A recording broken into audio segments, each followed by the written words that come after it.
Ladies and gentlemen, this video has been 4 years in the making. As the season starts to wind down here in Ohio, you know, it is the end of October. Things are not getting any warmer here. I've come to the realization that this might be my final ride to school ever. And between all the bikes that we've collected over the years, I thought today we'd try to make things a little bit more special, despite it probably being the worst one for the job. As of recording this video, I am set to graduate college December of 2025. So long as nothing happens, as in like a professor fails me or something like that, I should be on track to graduate this winter. Gotta fold the mirrors out on the H2. Since I'm on track to graduate so quickly, I thought in order to celebrate my final ride to school, I thought I would ride my most powerful motorcycle that I own, my Kawasaki H2. Because there's also one more reason why I'm bringing this bike up and why I'm driving this as my last bike to school. See, I got a little bit of a bone to pick with this bike. You know, I've mentioned this a few times in my other videos, but whenever you're pushing this bike, as in using this motorcycle in the way that you think that it's intended, it is always going to self-implode itself by heat sinking itself into oblivion. You know, boosted vehicles, they try to compress air. When you try to compress air, it superheats it. And because this bike was designed without an intercooler, because Kawasaki is doing whatever over there, that heat has nowhere to go. And so it just sits inside that supercharger. And what happens to a select few of Kawasaki and Ninja AH2 owners is they end up melting their top ends. Now, you have to be doing some pretty wicked riding in order to do that. So over the course of my ownership experience, it hasn't really been that big of an issue, especially after this has been the year of fear for me, as I'm calling it. I have not been pushing this bike anywhere near as hard as I used to, and so all of those heat sinking issues haven't been an issue. As always, on my way to school, I'm not going to school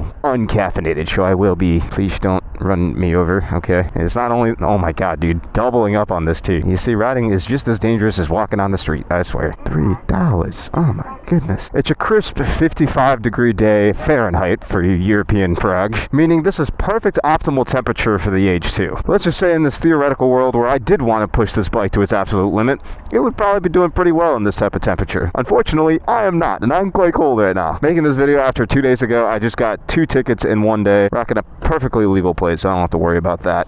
As per usual, this is not a bike that I usually get good gas mileage on. Now, it's not really a bike that I ride to school for practicality reasons, but it looks like we already topped off on gas, so I don't really need to do this. I say that this is a bike that you're supposed to ride to school for fun, but it's really hard to actually use this bike. And I would argue that applies to pretty much most people that go out and buy this bike. It's not really a bike that you buy for fun. It's more of a bike that you either buy to roll race or flex on social media that you have one, which I think is lame. Videos with hundreds of thousands of views of people buying Kawasaki H2s. This bike to me was a pretty huge milestone in the pursuit of having a motorcycle page, but all that kind of has come crashing down over me in the past year or so.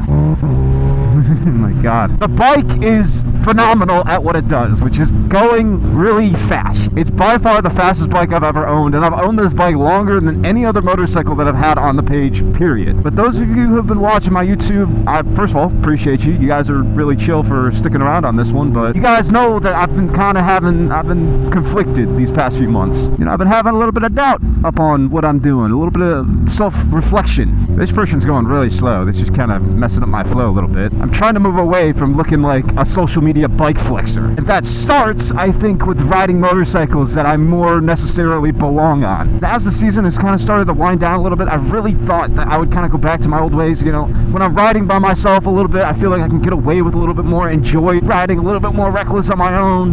Friends have stopped coming out to ride because it's too cold for them, which I don't blame them. It is a little bit chilly out. But my point is, I really thought that I would find more enjoyment in this bike just because I didn't think I changed this much. But I think I have.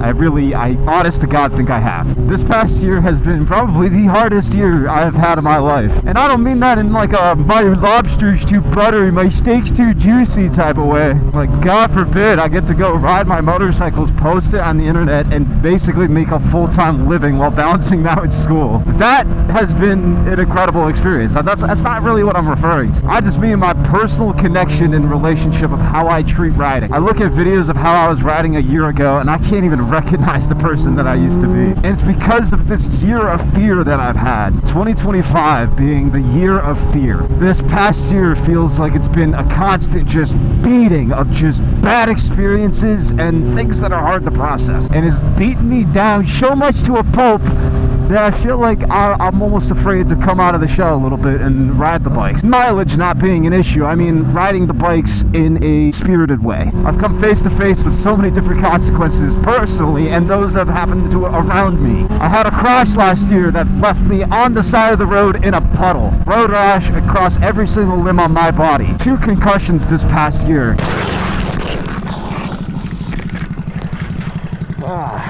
I had a friend of mine hit a deer at over 180 miles an hour. He walked away from that with just broken wrists, which is an incredible feat that happened and a testament to why you should wear your motorcycle gear. I had a friend pass in Detroit. I hate that one. I had a friend of mine, borderline a mentor of mine here on YouTube, hit the ground and not really I almost said walk away from it, but not really being able to walk away from it. Jigsaw, bro. As of recording this video, that dude is still down, not able to walk. Every single one of those things have added up this year. I don't think it's an unreasonable thing. You know, you have all this stimulus of bad experiences on motorcycle add up to be having a little bit of fear going out riding these days. It's a bike that's too fast for me. It's a bike that's too fast for my own good. And I'm not talking about quitting motorcycles. That would never happen. Unless I'm too old, too hurt, too down. I don't think I'll ever quit bikes. I'm simply referring to reacting to negative stimuli as, you know, just a little animal human thing. You respond accordingly, or else you probably got something else wrong with you. I got a lot of things wrong with me, that not being one of them. And so here's the crux of the argument when it comes to the H2. Is it a bike that I can continue to own as potential, you know, I could try to argue that it's inspiration to other people getting into these big bikes. You know, you want to have a little bit of appreciation because this bike is a unique riding experience. Can I hop on this bike? We can figure this out. Good boy. Is this a bike that I can inspire other people on by showing them that you can ride chill on these things? You can still hop on a very fast motorcycle and ride it chill just like what I'm doing right now. Can I argue that that's a possibility? Sure, but at the same time, I know what this bike is capable of doing and I know what it tries to draw out of you. It wants to spend time in those higher RPMs. It wants to be going fast. So on the other hand, would it be more inspirational or more beneficial to the world to showcase an army of middleweight bikes, an army of bikes that are still interesting, but are a little bit more capable of being reasonable on the street and potentially leading to less deaths and being a more open and accepting community of the smaller bikes? 2 sides to the argument that I still can't quite figure out. Yeah. Let me just make sure she's locked real quick. Beep, beep. I will see you guys in a little bit when I'm done here. Well, there we have it, boys. Really feels like an end of an era a little bit. It's a little weird. I mean, who am I kidding? I still got like 2 more months of school left. It just feels weird that I won't be able to ride my motorcycles to it ever again. It's really the end of a life chapter, if you will. A little bit bittersweet on that one. The last time I will ever be on college campus with official business. Just know going into the rest of November and December, the only days that are going to pop up for us to be able to ride are not going to be like school days. I'm not going to be like commuting to school. The weather's going to be too unpredictable. If we get a nice weather day, I will not be riding to school. It'll just be like little joyrides here and there. Makes me a little depressed. Goodbye, school. Goodbye. This might be the last time you guys ever see me go to school on this page. At least on a motorcycle before we get sent into the shadow realm for bad weather. I really wanted to do a video of me riding the graduation on the H2. Obviously, I would have been better if I graduated actually in the spring like I was supposed to. But being realistic, I don't think that I'm going to be able to ride to graduation in the middle of December. There's no way. I'm gonna try. I just don't think realistically riding the H2 to graduation when it's like actively snowing outside would be the smartest idea I've ever had on this page. I know y'all are probably typing in the comments right now that would be the most entertaining thing you'd ever see in your life, but for my health and safety and also financial reasons, it may not be the best idea to do that. A couple of days ago, I let my friend Nick ride my Panigale V4. I'll throw up a little picture right here so you guys can see what he looked like, but my man's was whipping that thing. That kid, he's a little bit younger than me. That kid's got some nuts and also has a lot more rider skill than me. A lot more confidence and a lot more skill. Those 2 combinations help out a lot.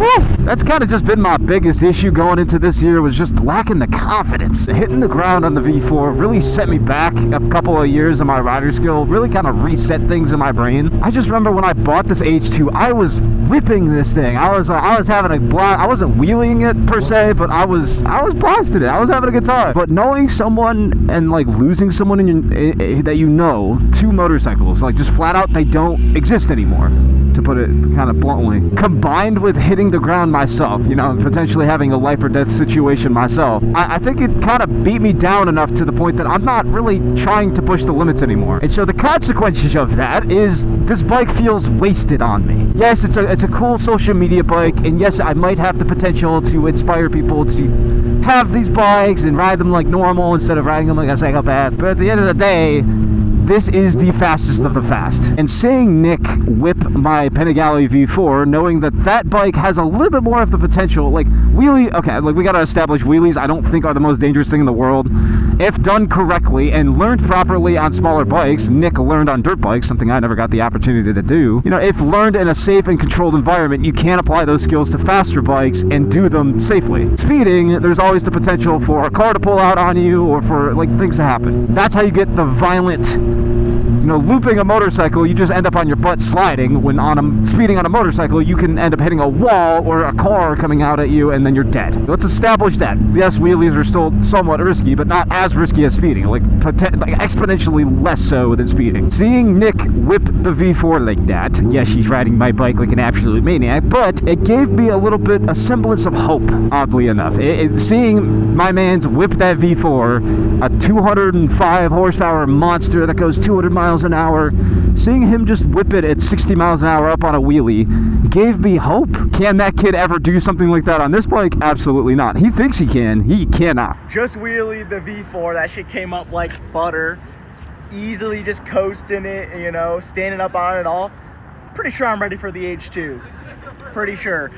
Not dropping it back or anything like crazy. It sounds like he's lying. I'm dead serious, low-key. I got Jixabra to tell that kid that he cannot do that on this bike if he tries. This is a completely different animal. But if I'm going to have a leader bike on the page, if I have to own a leader bike going into next year, I don't know what next year is going to look like. But let's just say next year I just have a bunch of middleweights. I at least have to have one leader bike around to at least establish that I know what I'm talking about.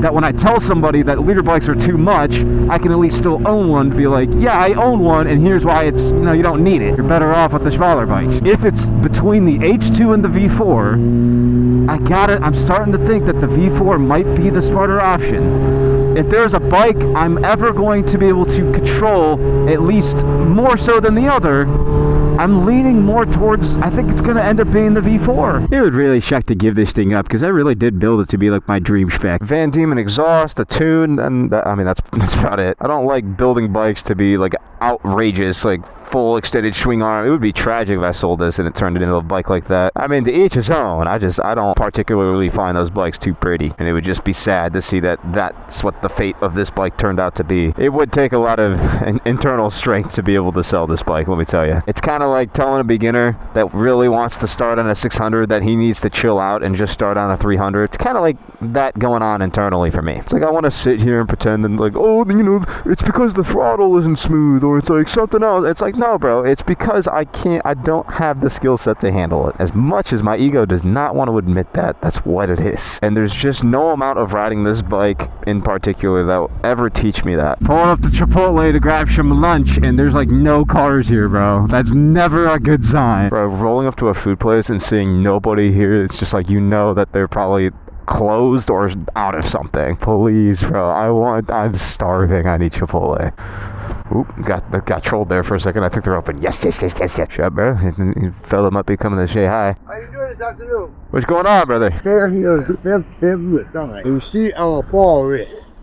I have no kind of income here to purchase a Greyhound ticket to get on a Greyhound bus back to Youngstown so I get a bus. Please, if you can help me raise my fare. I wish I could. I don't have any cash on me. Sorry, brother. Alright, thank you. I wish you the best of luck. What's up? $2 so I can put on a bus and get out of town? Oh, no, I don't have anything on me. Sorry, man. Just my ID. And ain't that the truth, brother? Yeah, I don't really carry cash on me. I'm more of a, digital currency type of person. I grew up around here. Definitely nothing I'm not used to. Literally used to bicycle up here all the time, bro. This is where the Chipotle I'd come to. Dated a girl that went to a high school just down there. When I was in high school. When I was in high school, I dated a girl that went to high school down there. Gotta clarify that one. Those are people with 10 million subscribers type activity. There's definitely definitely a group of people. There's a weird sect of people that kind of get annoyed for whatever reason whenever I talk about this. Like, acknowledging the fact that a bike is too much for you. Like, well, I don't get why that's such a weird thing for people to talk about. It's ego, dude. All these dudes just want to hop on these bikes. They want to think that they're just the coolest. They want to think that they're Jixabrat, and then reality hits them real hard a couple months later when they inevitably wreck and mess themselves up for life because of it. Or it happens to someone around them, and then they have to live with that for the rest of their lives. God forbid, I just want to hop on a motorcycle and enjoy it for what it is, you know, appreciate the craftsmanship and the machinery. You know, ever since Detroit happened, you know, ever since my motorcycle accident, I kind of started to have these thoughts of like, you know, I don't really enjoy the stupid reckless stuff anymore. But it was after really Detroit now. I have no patience for it. You know, if someone wants to sit here and call me a pussy for not wanting to go fast on my motorcycle, it's just kind of like, I feel like I have a little bit more authority now. If I'm out riding with a friend or a guy and he's like calling me a pussy because I don't want to go fast, it's like, shut up or pack it up and go away. Because that's how I've been operating this summer. And I don't think it's a temporary thing, man. Because I feel like if it was a temporary thing, me being out riding by myself, I feel like I'd be riding a little bit more stupid than what I am. But I'm not. It goes without saying, I know I still have a lot of room for growth. I'm taking the necessary steps. I think I need to achieve that to get there. But I'm just going to be moving at my own pace. I like being here. I like being able to experience things. I don't want that to go anywhere anytime soon. But throughout it all, it's been a pleasure sharing it with every single one of you. You either live long enough to see yourself get wrecked, or you live long enough to see somebody else wreck. Either way, I still got a long road ahead of me. I love you guys, even though I'm not really going to be able to talk to you guys as often as I used to. With the bad weather incoming, it's gonna be a while until I can escape the cold air for a little bit. Once school lets out, you know, I'll have a little bit more freedom. But for now, I'm left with what I got. I love you guys, and I'll see you guys in the next one.